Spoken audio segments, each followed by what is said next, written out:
नमस्कार साथियों, मैं कुलदीप रजवासी आप सभी का हार्दिक स्वागत अभिनंदन करता हूं। और आज के वीडियो में हम जानेंगे लट लकार, लिरट लकार और लिंग लकार तीनों को एक साथ में। हालांकि लट लकार और लिरट लकार पर हम पहले भी बात कर चुके हैं, लेकिन फिर भी हमारा फर्ज ये बनता है कि पुरानी क्लास में हमने जो पढ़ा एक बार उसे दोहराते चलें। तो सबसे पहले आपने पहली क्लास में पढ़ा था कि लट लकार में धातु रूप किस तरीके से चलते हैं। तो लट लकार की अगर बात की जाए, लट लकार के बारे में आपको पहले भी बताया था कि लट लकार जिसे हम वर्तमान काल कहते हैं।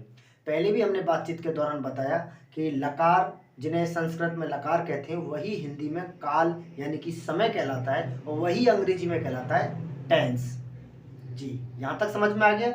अंग्रेजी में जिसे टेंस कहते हैं वही हिंदी में काल कहलाता है और उसे ही संस्कृत में हम क्या कहते हैं, लकार। और लकार की बात करें तो लकार कितने होते हैं ये प्रश्न फिर उठता है। तो जहां अंग्रेजी और हिंदी में हम पढ़ रहे थे कि समय अथवा काल तीन होते हैं, प्रेजेंट, पास्ट एंड फ्यूचर, वर्तमान काल, भूतकाल एवं भविष्य काल।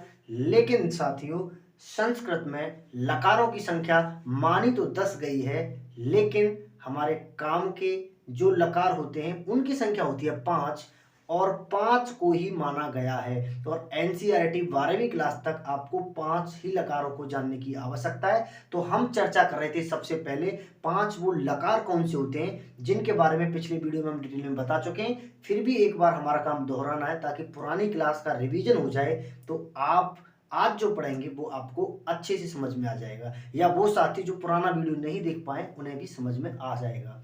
वो ट्रिक हमें आपको बताना हमारा मेन मकसद, मेन मोटिव है कि वो एक ट्रिक जिसकी सहायता से आप किसी भी प्रकार का कोई भी धातु रूप आ जाए, लकार कौन सा है वो आप तुरंत पकड़ोगे। और तो साथियों हमने जितना पढ़ा कि लकार 5 होते हैं, पांचों के नाम हमने एक बार पढ़ लिए, लट लकार, लिट लकार, लंग लकार, लोट लकार और विधिलिंग लकार। पांचों के बारे में हम जान चुके हैं कि लट लकार वर्तमान काल को कहते हैं, लिट लकार भविष्य काल को कहते हैं, लिंग लकार पास्ट यानी कि भूतकाल को कहते हैं, जबकि लोट लकार आज्ञा के अर्थ में, बाई ऑर्डर के अर्थ में काम में आता है, जबकि चाहिए के अर्थ में विधिलिंग लकार का प्रयोग किया जाता है। तो सबसे पहले हमने जाना था लट लकार यानी कि वर्तमान काल के बारे में।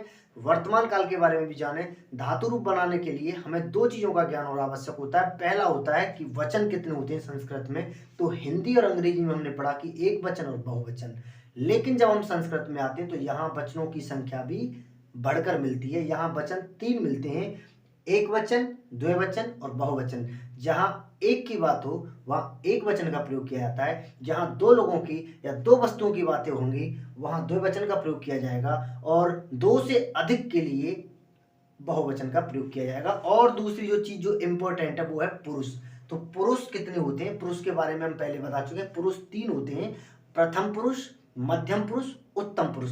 पुरुष से तात्पर्य है कि काम करने वाला कौन है। उत्तम पुरुष जो होता है, जैसा कि नाम से आप समझ सकते हैं, उत्तम यानी कि श्रेष्ठ। श्रेष्ठ की बात आती है, उत्तम की बात आती है, तो उत्तम के 3 कर्ता होते हैं। मात्र 3 नाम आप याद रखिए, मैं, हम दोनों, हम सब, यानी कि अहम, आवाम, वयम।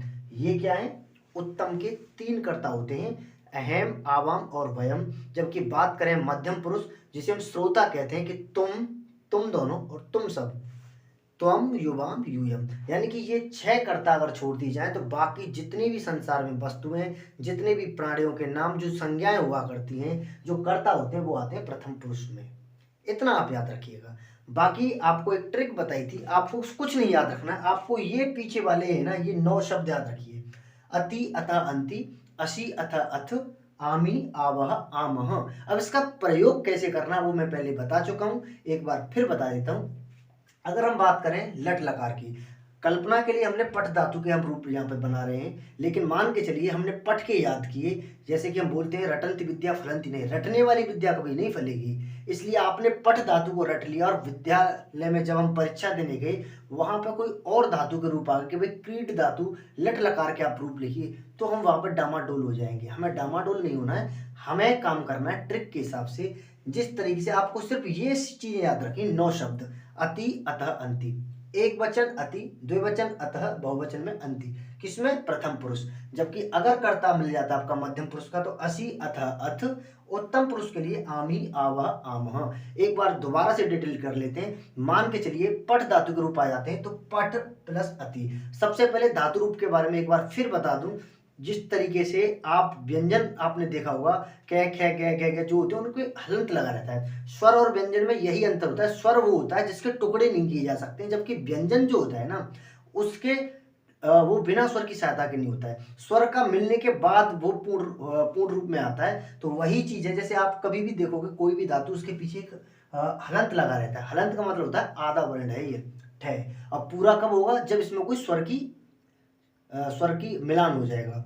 तो पठ धातु में आप बस अति याद रखिए, आ जब ठे में जुड़ेगा, आ का जब मिलान हुआ ठे में तो ठे का जो हलंत है वो हट जाएगा, ठे पूरा हो जाएगा और ती यों के यों लगा दीजिए।